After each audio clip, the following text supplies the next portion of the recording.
Zdravo svima, dragi moji sanjari, dobrodošli u drugi video ovogodišnjeg vlogmasa. U današnjem videu ostaćemo blizu jučerašnjoj temi, u pitanju je šminka.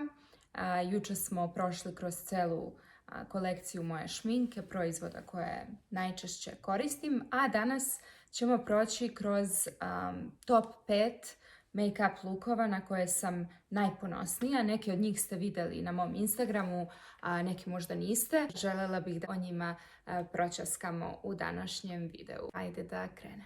I započet ću list sa 5. mestom za koje sam odabrala ovaj look koji je nego jeste najnosiviji i jedini koji je nosiv od svih ovih koje ću vam danas predstaviti. Ovako se najčešće šminkam.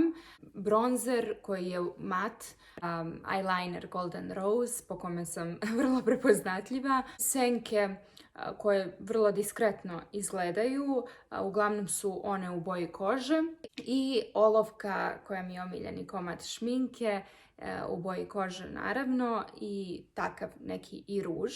Rekla sam juče da najviše volim da koristim mat tečne ruževe, NYX. I tako da ovo je recimo najlakši, najnosiviji i look koji najčešće nosim. Na 4. mestu ovaj look koji je sve samo nije nosiv. Jednostavno tog jutro sam se probudila toliko inspirisana i nekako sam bila u tom raspoloženju svemirskom. Željela sam da se obučem u te hladne tonove i da se tako i našminkam, i tad je nastao ovaj set fotografija. Koristila sam svoju omiljenu senku koju sam vam također jučer pokazala. U pitanju je tečna metalik plava senka Stila. Čini mi se da se zove Into the Blue. Veoma je laka za nanošenja, prelepo izgleda i daje taj svemirski ekstravagantan efekat. Obrve sam izlepila Swarovski cirkonima. Bronzer je također mat. Usne su kao na prethodnom make-upu u boji kože, diskretnije, tako da je akcenat potpuno stavljen na oči i obrve. Ovo je recimo jedna od potpunih transformacija na koje sam izuzetno ponosna. Na 3. mestu se nalazi ovaj make-up koji je potpuno zlatan. Nosila sam i zlatni outfit, zlatan nakit. I opredelila sam se da mi i ten bude u tom tonu, a kasnije naravno i oči, i usne, i obrve. Nekako volim kada radim neku temu da budem dosledna njoj od A do Š.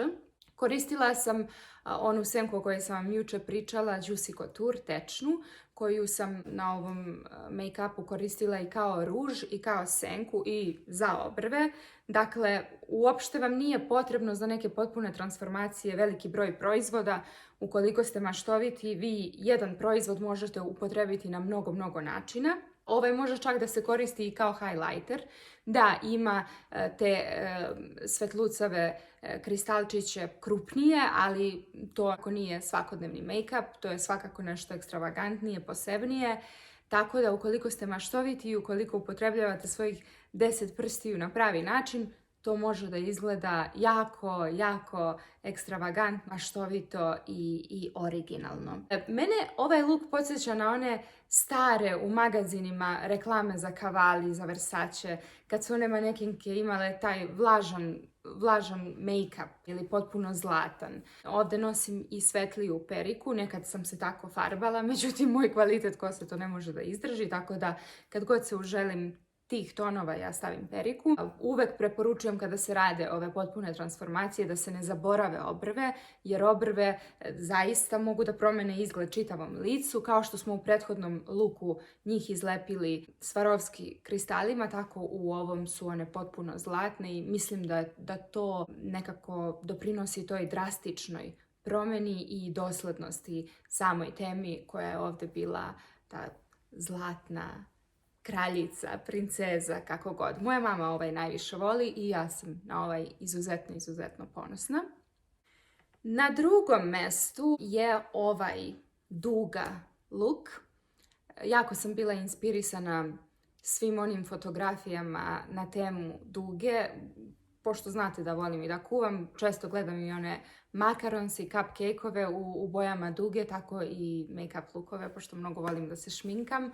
I jednog dana sam jednostavno rekla, jao, meni je to stalno nekako delovalo komplikovano, ali sam odlučila da probam i pošlo mi je za rukom. Ovo je prvi put kada sam uradila na ovu temu šminku. Koristila sam NYX-ovu paletu, koju moja Talija obožava da koristi, uglavnom kao rumenilo. I mogu vam reći da uopšte ne iziskuje mnogo vremena, samo izuzetnu preciznost i koncentraciju. Ovo također nije nosivo, ali za potrebe fotografisanja, snimanja videa ili za neke onako lične potrebe. Pa dobro, možda neko i osjeća da bi ovako prošetao ulicom, zašto da ne, ali svakako mislim da je mnogo lepo probati. Ponosna sam na ovaj look i skoro sam uradila nešto slično tome, a to je moja šminka za Noć veštica, za Halloween. Kada sam ponovila ovu šminku samo u novijem ruhu, uz neke sitne promjene, uz drugačiji kostim, drugačiju priču, što sam prvi put kao podlogu koristila plavu, jer sam želela da bude na tom nekom na hladnijoj bazi. Prošle godine sam prolazila kroz tu plavu fazu, a ove godine je to bilo malo toplije i imalo je tu primesu starinskog. Na prvom mestu se nalazi možda najluđi make-up koji sam uradila. Pokazat ću vam jednu ideju u dva potpuno drugačija izvođenja. To je ovaj look. Vidjeli ste ovu fotografiju na Instagramu. Sklonila sam filtere kako biste zaista vidjeli kako izgleda ta šminka. Koristila sam nešto providnije senke, čini mi se da je paleta By Terry. One su nosivije za svakodnevnu upotrebu, naravno ne u ovoj kombinaciji. I usne sam oslikala NYX-ovim eyelinerima, što svakako nije nosivo jer eyeliner jako isušuje usne i nije prijatno. Ali za potrebe fotografisanja, snimanja svakako bih preporučila jer je preciznost najbolja i najlakše je postići ovakve oblike eyelinerom, a NYX ima najlepše boje. Usne sam pažljivo oslikavala i onda sam se trudila da se ne oblizujem, iako su mi usne bile jako suve. Pila sam na slamčicu da bih se fotografisala, da bi ove fotografije ispale ovako dobro. Još kada se to filterima malo dotera, to izgleda još bolje. Uglavnom, ovo je definitivno šminka na koju sam najponosnija. Mislim da su usne, kada je šminka u pitanju, još uvek neistraženi prostor, da sa njima možemo mnogo više da se igramo, da možemo da ih oslikavamo na razne načine. Mislim da će u budućnosti biti smišljen i neki novi način šminkanja usana koji će biti usvojen, jer pogledajte kako ovo daje potpuno drugačiji izgled čitavom licu, kao obrve kada se promene, tako i usne. I pokazat ću vam ovu ideju u još jednom primjeru. Uradila sam u još dva, ali ću vam pokazati u još jednom jer je ista ideja, a potpuno drugačiji izgled i drugačije upakovano. U pitanju je ovaj izgled. Ovo je kao neka Kleopatra iz budućnosti.